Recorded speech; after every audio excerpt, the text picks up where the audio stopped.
안녕하세요. 책사랑방입니다. 오늘도 반갑습니다. 나로 살아가는 기쁨. 아니타 무르잔이 지음 춤이란 옮김. 그러니까 사실은 그들의 에고가 더 크거나 그들이 더 이기적인 건 아니에요. 에고 다이얼은 그대로인데 의식적 알아차림의 다이얼이 낮춰졌기 때문에 상대적으로 에고가 더 커 보이는 것입니다. 흔히 있는 일이죠.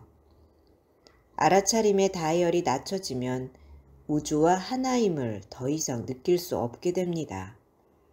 물론 사람들에게도 더 이상 공감하지 못하고요. 그리고 에고가 바로 자신이라고 믿게 되지요. 저는 이기적으로 행동해서는 안 된다는 말을 늘 듣고 자랐어요. 다 선의로 해준 말이지요.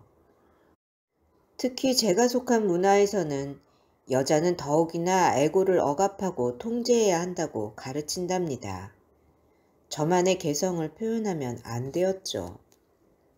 결혼할 남자보다 더 똑똑해서도 안 되고, 더 성공해서도 안 되고, 더 인기가 많아서도 안 되고, 그렇게 똑똑하고 성공하고 인기가 많으면 결혼하기 힘들 거라고들 했죠.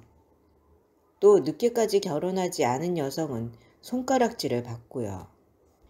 그렇게 말하는 주변 사람들의 비위를 맞추고 그들과 어울리기 위해서 그리고 나쁜 평가를 받는 게 두렵기도 했기 때문에 저는 저의 에고 다이얼을 거의 0으로 낮추고 살았답니다.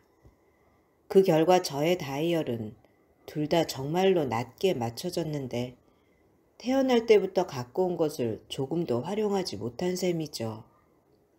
저 자신을 제대로 드러내지도 못하고 제가 이 세상에 와서 펼쳐보고 싶은 모습을 펼치지도 못하고요.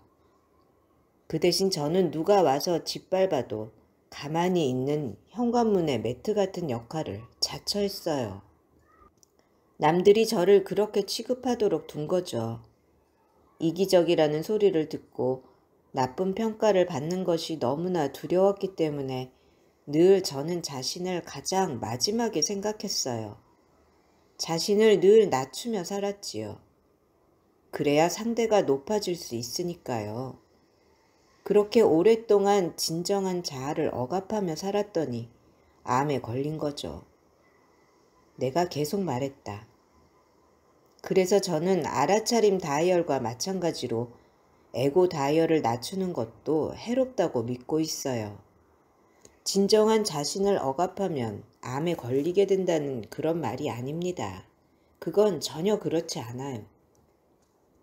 하지만 에고가 있기에 우리는 자신이 누군지 알 수 있고 왜 여기에 있는지 알 수 있습니다.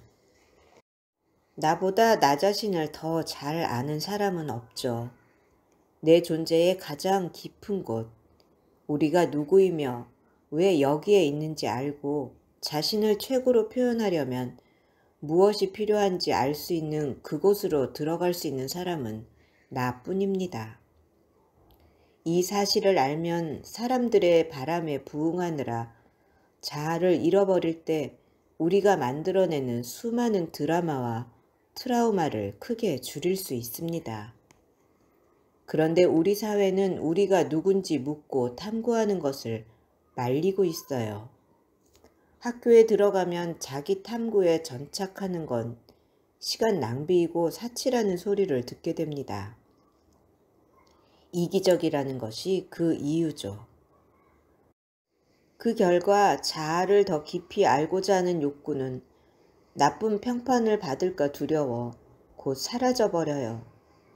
그래서 에고의 다이얼을 계속 낮추게 되고 그런 식으로 우리가 이곳에 와서 이루고자 한 꿈을 계속 억압하다 보면 삶의 균형은 점점 깨지고 맙니다. 좋은 말씀 감사합니다.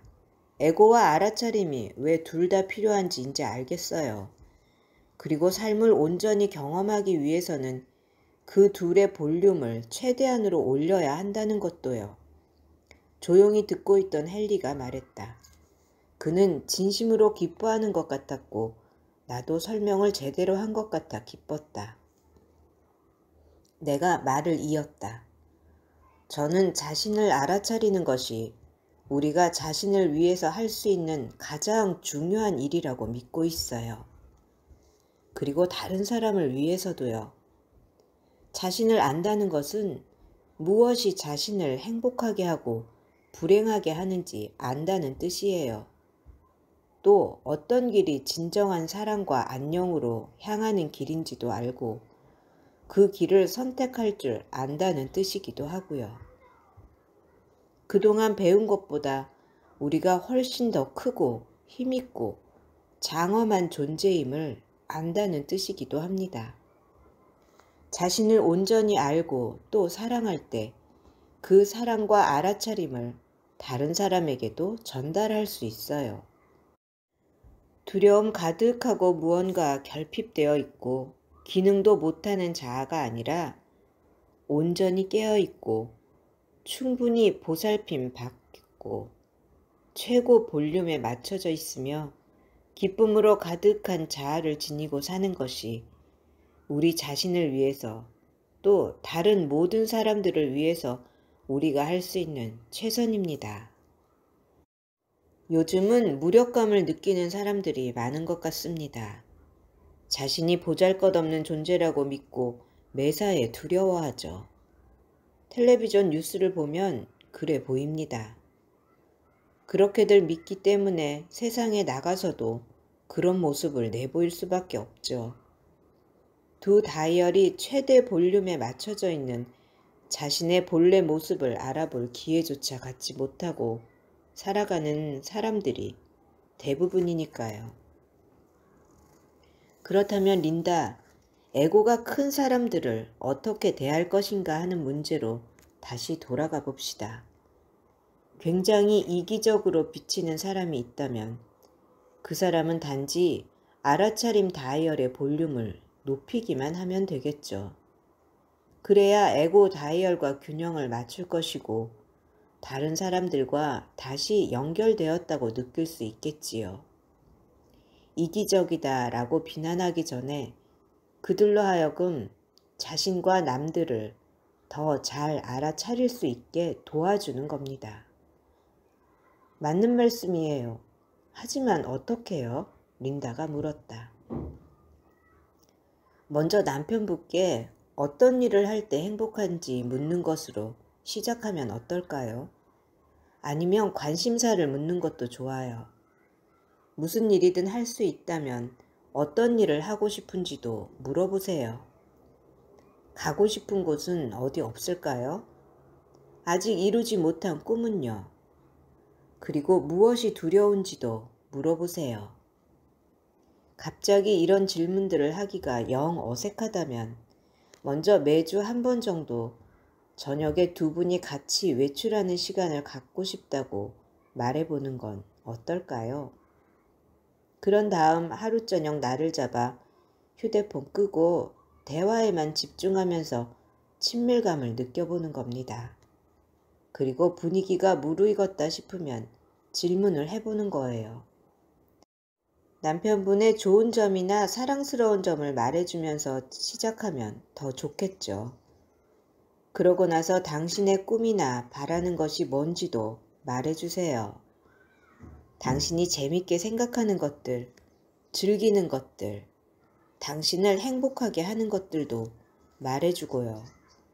그럼 남편분이 더 마음을 열고 자기 생각이나 감정을 말하기 시작할 거예요. 그 사람 인생에서 큰일이 있었다면 그 이야기를 자연스럽게 꺼내면서 요즘 감정 상태가 어떤지 물어보세요. 예를 들면 이렇게요. 어머니가 예전처럼 가까이 계셨으면 좋겠어. 가끔 생각이 나. 당신은 어때? 당신도 그렇겠죠? 이렇게요.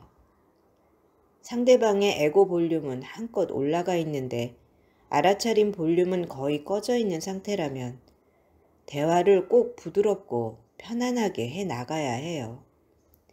인내심을 갖고 계속 노력한다면 분명 잘하실 수 있을 거예요. 노력해 볼 만한 가치가 있습니다. 제 말을 믿으세요. 정말 도움이 되겠어요. 린다가 기뻐하며 말했다. 가능할 것 같아요. 집에 가서 꼭 해볼게요. 뭔가 기대가 되는데요. 들어주셔서 감사합니다. 사랑합니다. 축복합니다. 오늘도 제가 당신을 응원합니다.